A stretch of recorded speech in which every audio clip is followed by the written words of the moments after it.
We as an IT company are becoming a literal target for the fact that we're a treasure trove of data.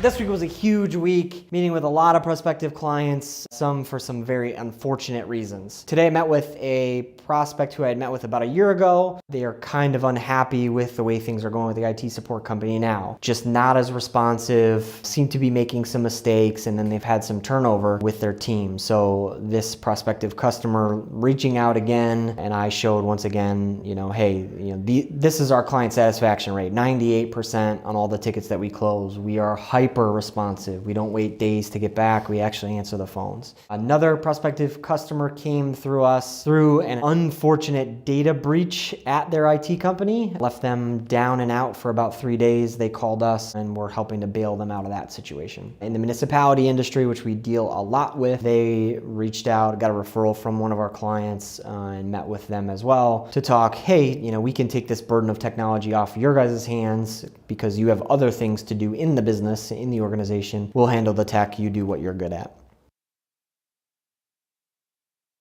Big Brothers Big Sisters, I am one of the board members, so we had a board member meeting. They were running some numbers and they're able to service more kids with less money and less overhead as an organization, and as a nonprofit that's huge. So we were looking as a board as to how many more kids could we serve in the community, and then what that would look like from really a fund development standpoint.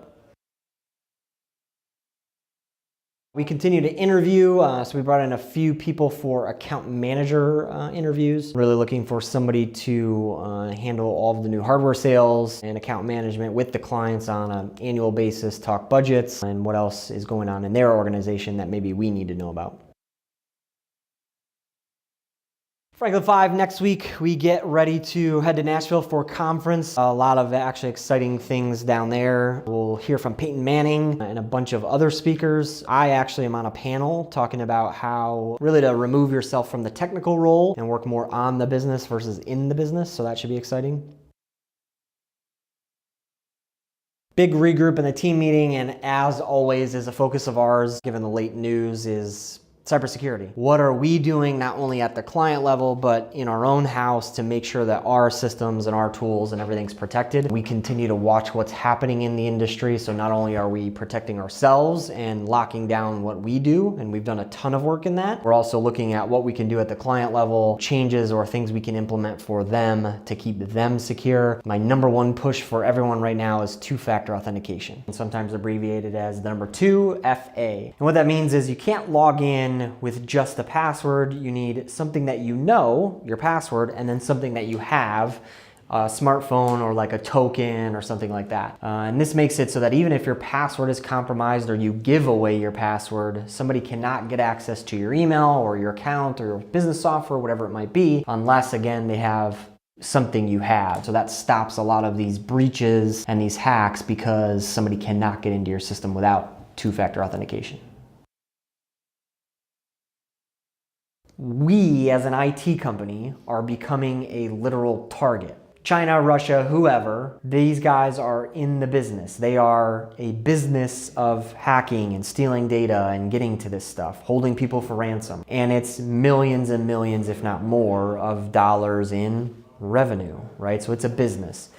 They are specifically targeting shops like us for the fact that we're a treasure trove of data. Yesterday we get a phone call from a local manufacturing company. They had been down for 3 days. No email, no access to their data, their ERP software, their accounting data, any of that, because they had gotten word that their IT support company had been breached. And so we did a little bit of digging and we got involved. We talked to their IT company. Sure enough, it was exactly related to the similar breach earlier in the month. Another MSP or an IT support company using older versions of the tools and not keeping their tools up to date were the target of a breach, as has been talked about in the news extensively.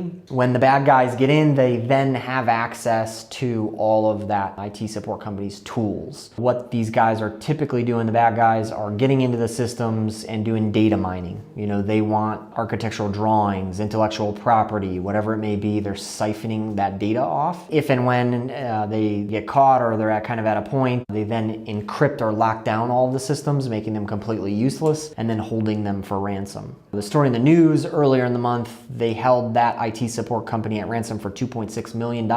It came out that they managed about 2,000 end user systems. So 2,000 workstation servers, whatever that might be, all locked down, all encrypted, and all held for ransom. With this client that we had interfaced with, very same story, very similar, and they were in complete disaster mode, trying to put Humpty Dumpty back together again, restore from backups, which thankfully they had, but without that, they probably too would have been held at this ransom, and absolutely unfortunate for everyone involved, but they were at the mercy of an IT company that didn't do their diligence and take care of their systems. The vulnerability that they were exposed via was something that was published in November 2017 that they should have patched and taken care of. They did not. So they weren't doing their diligence, they weren't doing their job. Patching is something that has led to a ton of issues in the industry, and yet a lot of IT shops still don't do it timely or correctly. Every week, we push out the patches for not only Windows, but Java, Adobe, any of the other softwares, right? Including our own tools, because that's the most important thing, making sure that we're safe and we're protected first and foremost. Call with Life Coach was kind of a 45-day gratitude. Sometimes you're in the middle of the quarter or the month or whatever it might be. It's always super useful to go back and review. I am always so focused on what's next, what are we doing, where are we going, but it's awesome to sit down, slow down, look back at the last 30 days, 6 months, a year even, and it is astonishing what you can accomplish and what's been going on, and that's awesome to remember and get gratitude around. It really helps you, reframe and realize, holy cow, we've made a ton of progress, maybe even in 30 days. Next week's videos should be super exciting, completely shot from the road. We're actually taking a van. A few of the guys are joining me here in Chicagoland. We'll drive down to Nashville, regroup with the rest of the team, and then hit the conference. So there'll be some footage from that. Ought to be exciting and informative as well. Certainly challenging when cybersecurity, the doom and gloom, it's an unfortunate thing in our industry, and sometimes that kind of brings down the tone. We, at the end of the day, are super excited about what we do, and I want to share the fun side, but unfortunately, because of all the cybersecurity stuff, we have to talk a lot more about that.